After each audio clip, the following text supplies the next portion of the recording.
Bonjour à tous, on va faire aujourd'hui une liaison radio, alors simplex qui veut dire unidirectionnelle entre deux microcontrôleurs, entre microcontrôleurs, que ce soit n'importe lequel type. Alors c'est en fréquence 315 MHz ou en fréquence 433 MHz. Alors ça se présente comme ça, deux modules, ça s'achète ensemble, c'est avec l'antenne intégrée, et puis avec un petit morceau ici qu'on ne voit pas bien ici en bleu, mais il est bien soudé dessus, c'est le même composant qu'on retrouve ici. Alors ici c'est en RF 315 MHz, ici en bleu c'est du RF 433 MHz. Alors l'intérêt de prendre cela, c'est qu'ils sont extrêmement efficaces. Alors si j'ai pris cela aussi, c'est parce que souvent quand vous prenez des émetteurs-récepteurs, j'en ai testé beaucoup, on reçoit plein de signaux, on ne comprend rien du tout de ce qui se passe, alors qu'ici c'est très simple à mettre en œuvre, et en plus les signaux sont très propres. Vous verrez, c'est vraiment très efficace. Alors quand vous les achetez, il faudra faire attention, ça s'appelle kit émetteur-récepteur, RF, voilà, longue portée. Alors longue portée, il faut voir, moi j'ai alimenté en 5 volts l'émetteur, j'ai une portée d'à peu près 100 mètres, ce qui est déjà pas mal, plus de 100 mètres, je dirais 110 mètres, peut-être un peu plus. Mais on peut monter à 12 volts, et donc là on peut avoir une portée relativement longue. Et puis, par contre, il parle de carte LoRa, alors je vois pas trop le LoRa là-dedans, mais bon, visiblement. Il y aurait quelque chose, mais bon, je crois pas. Une chose qui est intelligente, c'est qu'il arrive à bien se synchroniser avec un autre émetteur. On va le voir, et ça aussi des inconvénients. Et puis un taux de transfert qui est de 4,8 kilobits par seconde. Alors nous on va transformer ça en baud rate on aura le même taux finalement, 4800. Donc on va mettre un baud rate de 4800 sur notre liaison. Ça se présente sous cette forme-là. Donc on va mettre un émetteur. Alors vous voyez ici, il y a GND, VCC, donc super simple à brancher. VCC, GND, on comprend bien. Et puis signal. Si c'est transmetteur, ça sera sur le signal de sortie, donc la transmission de notre UART. Et quand c'est la réception, c'est un receiver. Là, on verra sur le receive de notre UART. Donc vraiment hyper simple à brancher. Ce qui fait que c'est pas trop compliqué, on n'a pas trop de fils, parce que ces difficultés, c'est ça là, avec les émetteurs-récepteurs. Alors ça se branche, les caractéristiques transmetteurs, on comprend bien, receiver, on comprend bien, ça vient aussi de là. UART, Universal Asynchronous Receiver Transmitter. On trouve les mêmes mots. L'émetteur, il peut l'alimenter entre 4 et 12 volts, le récepteur entre 2 et 3,5. Moi j'ai testé en 3,3 volts, ça marche très bien aussi. Si vous n'avez pas une trop grande distance, dans une maison, ça marche très bien. Voilà, bon, après c'est assez limite. Moi j'ai alimenté aussi en 5 volts, ça marchait bien. En 12 volts, j'ai pas testé les distances. L'émetteur, évidemment, consomme beaucoup plus que le récepteur. Et la carte, elle fait à peu près 3 cm par 2,3 cm. D'accord, c'est une petite carte, mais enfin, elle est quand même relativement grande. D'accord. Je vous ai dit que c'était une liaison hyper simple à mettre en œuvre. On va utiliser une liaison UART. Donc là, super simple. Sur le ESP32, vous avez chez moi le UART2 qui est disponible. Le UART0, on l'a toujours disponible, mais on ne peut pas s'en servir. Tout simplement parce qu'il est utilisé par l'USB. D'accord. Donc, vous évitez de vous en servir, sauf si vous rendez complètement ça autonome. Alors, à ce moment-là, vous avez le droit de vous en servir. Mais si vous êtes branché sur un ordinateur, par exemple avec Tony derrière, il ne faut pas utiliser l'UART0, sinon vous ne pourrez plus utiliser votre USB. Donc, sur la Raspberry, on va utiliser l'UART1 qui est disponible. D'accord. Si on veut utiliser les deux cartes en même temps, il va falloir utiliser deux Tony différents et donc il faut ouvrir deux instances. Et pour ouvrir deux instances, vous faites Outils, Options, Général et vous décochez. N'autorisez qu'une seule instance. Vous voyez, Outils, Options, Général et vous décochez. Voilà, comme là. Là, c'est décoché, c'est bon. On pourrait ouvrir deux sessions et donc vous pourrez brancher vos deux appareils, vos deux cartes microcontrôleurs. Alors que vous preniez une Raspberry Pi Pico ou une SP32, dans la documentation, vous trouverez dans Quick Reference, une des deux cartes, suivant la carte que vous utilisez, vous trouverez dans UART les principales commandes qu'il faut connaître. Il y a une très légère différence si vous les comparez, c'est uniquement quand on crée l'UART. Bon, bien sûr, il s'appelle UART1, UART1, mais nous on va utiliser ici l'UART2, puisque on a dit qu'on prenait le port numéro 2, alors je vais l'appeler UART2, mais bon, voilà. Ça va changer un petit peu, mais vous voyez, c'est surtout l'écriture du TX et du RX qui s'écrit un petit peu légèrement différemment. Voilà, d'accord. Donc attention, mais en dehors de ça, c'est exactement le même programme. Regardons un émetteur. Donc ici, je mets en permanence. Alors qu'est-ce que j'ai en permanence? Je vais mettre toutes les secondes un signal. D'accord. Donc je l'ai paramétré. Donc j'ai recopié mes trois premières lignes, qui sont celle-là, et puis l'UART write, on le fera après. C'est les trois premières lignes ici, l'écriture. Donc on a j'importe, je mets en place mon UART avec 4800, je vous l'ai dit, 4 et 5, pourquoi? Parce que si vous regardez la documentation, on était en 4 et 5 ici, c'est indiqué, RxTX, voilà, tout simplement. Et puis après, j'ai mis une LED, pourquoi? Pour faire clignoter. Alors toutes les secondes, ça va clignoter. Moi, je devrais recevoir de l'autre côté, sur la réception, un signal. Donc l'émetteur, ben, le voilà, il est à 0. La valeur de l'émetteur vaut 0 au départ, le compteur. Et puis je le fais compter et j'envoie la valeur.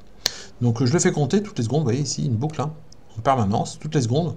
On va allumer la LED, on va envoyer un signal et après on va éteindre la LED. Et on recommence. Et on incrémente la valeur comme ça. On va voir sur le récepteur, on va voir 1, 2, 3, 4, 5, etc. qui apparaissent. Donc ça veut dire que je reçois bien un signal. D'accord ?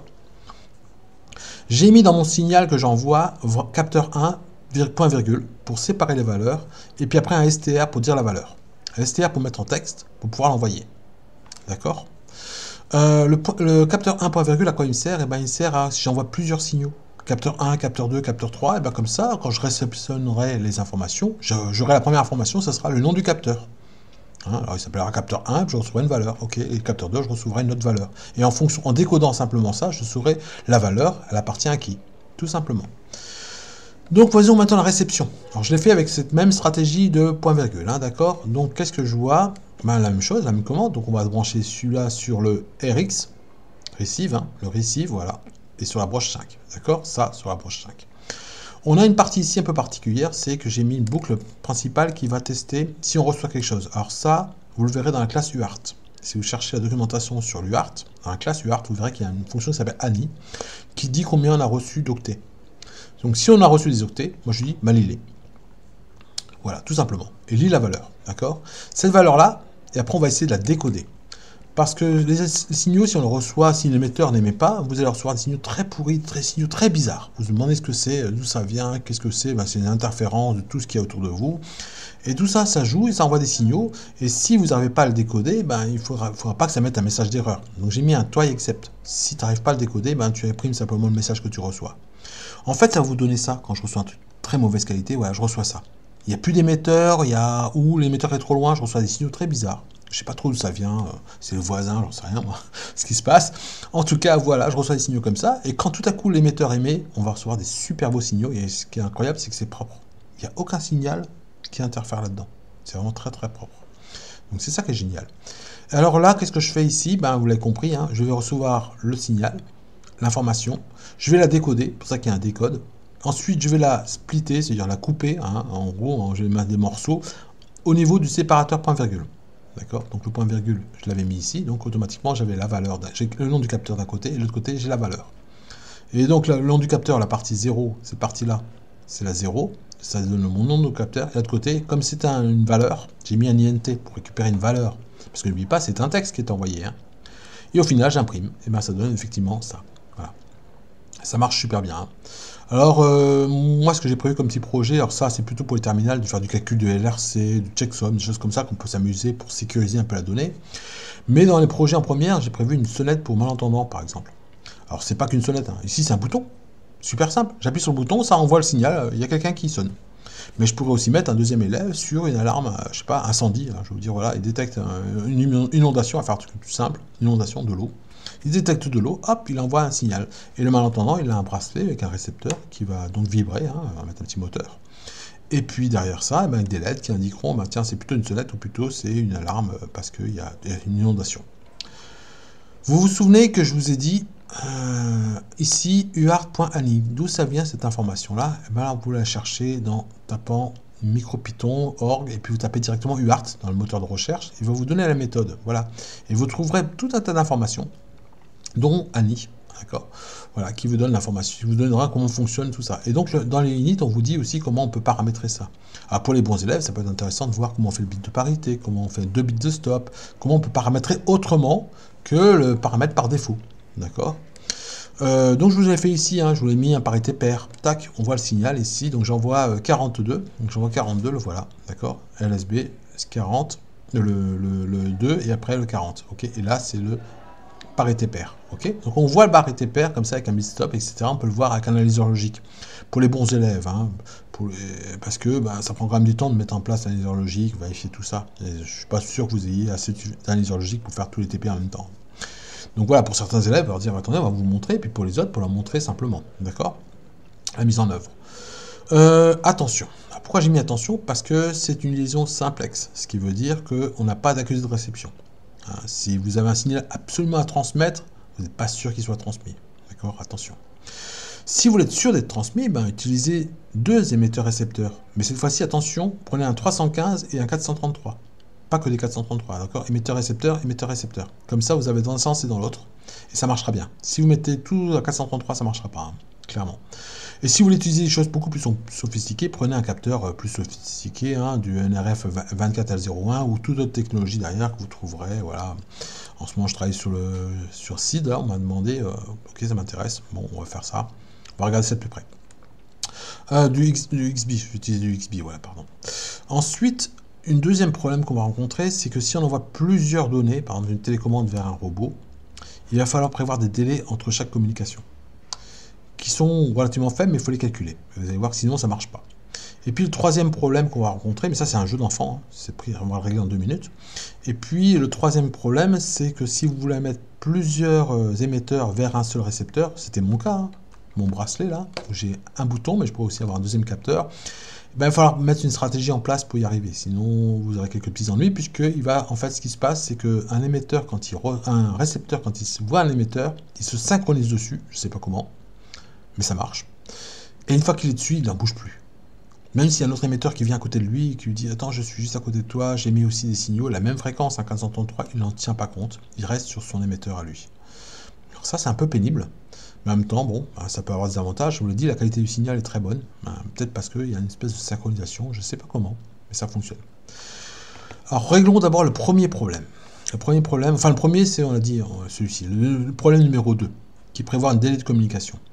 Imaginez que j'ai deux capteurs, et donc je vais envoyer deux données à mon récepteur en disant le capteur 1 vaut 100, vaut tant, et le capteur 2 vaut tant. Ben, je ne peux pas faire ces deux lignes-là comme ça. Pourquoi? Parce que je suis limité par la vitesse.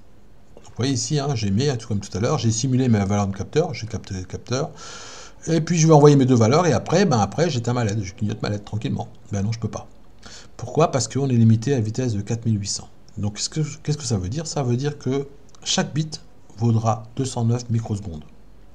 Et donc, si je veux envoyer capteur 1 vaut 250, et bien capteur 1 vaut 250, ça prend au minimum 12 caractères. Hein, si vous les comptez, il y en a 12. Avec mon point virgule. Hein. Et donc, 12 fois 1 start plus 8 bits plus 1 stop, ça prend 120 bits et ça prend donc 26 millisecondes. Et donc, il suffit de prévoir un petit délai de 26 millisecondes entre les deux envois. Et là, ça fonctionne. Alors, impeccablement. D'accord? Et bien, vous pouvez très bien prévoir, par exemple, un délai de, je sais pas, de 50 millisecondes pour être tranquille. Et puis voilà, vous avez garantie. Voilà, ça fonctionne. Problème numéro 2 réglé. Le problème numéro 3, c'est que vous avez plusieurs émetteurs vers un seul récepteur. Alors évidemment, moi, dans mon idée numéro 1, c'était de me dire, ben voilà, j'ai un capteur, j'ai mis ma communication en place, j'ai un capteur, je récupère sa valeur. Bon, si tout va bien, il n'y a pas d'inondation, il n'y a pas ici de gaz, ben le capteur me donne une valeur qui est toute petite, qui indique que tout va bien. Donc je ne fais rien. Mais si la valeur dépasse une certaine valeur, alors j'envoie l'information au récepteur, en disant attention, il y a une alerte. Et puis j'attends peut-être 5 secondes avant de recommencer ma mesure et refaire. Toutes les 5 secondes, je vais aller vérifier qu'est-ce qui se passe. Et si ça va mal, j'envoie. Et bien je ne peux pas faire ça en mettant deux. Parce que, je vous l'ai dit, le récepteur va se synchroniser sur un seul émetteur. Et puis une fois qu'il est synchronisé, il s'en fiche complètement du deuxième. Donc vous n'avez pas le choix, il faut trouver une autre solution. Alors la solution, elle est extrêmement simple. C'est de bloquer, d'initialiser la communication, l'UART, qu'au moment où vous en avez besoin, et sinon de le bloquer. Et pour le bloquer, il suffit de mettre l'entrée, alors si vous émettez, c'est donc un TX, hein, l'entrée 4, en entrée au lieu d'être en sortie. Là, automatiquement, ça paramètre en sortie, et là, automatiquement, je le bloque. Je l'ai bloqué. Donc l'UART est prêt à fonctionner, mais là, je l'ai bloqué. Quand il va lire le capteur, il va dire si le capteur vaut autant, si c'est en dessous d'une certaine valeur, tout va bien. Et quand ça va au-dessus, je dois déclencher l'alarme. Et j'initialise mon UART, j'envoie ma donnée, et après je rebloque mon UART. Ce qui fait que le deuxième émetteur pourra très bien émettre, puisque le premier ne sera plus actif. En fait, je désactive l'alimentation. C'est comme si je coupais l'alimentation de l'UART, de l'émetteur-récepteur. Sauf que couper l'alimentation, c'est quand même assez compliqué à représenter. Il faut mettre peut-être un transistor, il faudra trouver une solution. C'est pas toujours très simple à faire ça. Hein. Alors que activer, désactiver l'UART, c'est un jeu d'enfant, c'est une ligne de commande. Voilà. Et ça fonctionne très très bien. Donc si je fais ça à la place de chaque fois ça, hein, ces deux commandes, ça fonctionne. Quand il y aura une alarme, automatiquement je vais activer mon UART et puis je vais envoyer le signal. Et après j'éteins mon UART, comme ça je suis tranquille, le deuxième peut aussi y mettre s'il a besoin.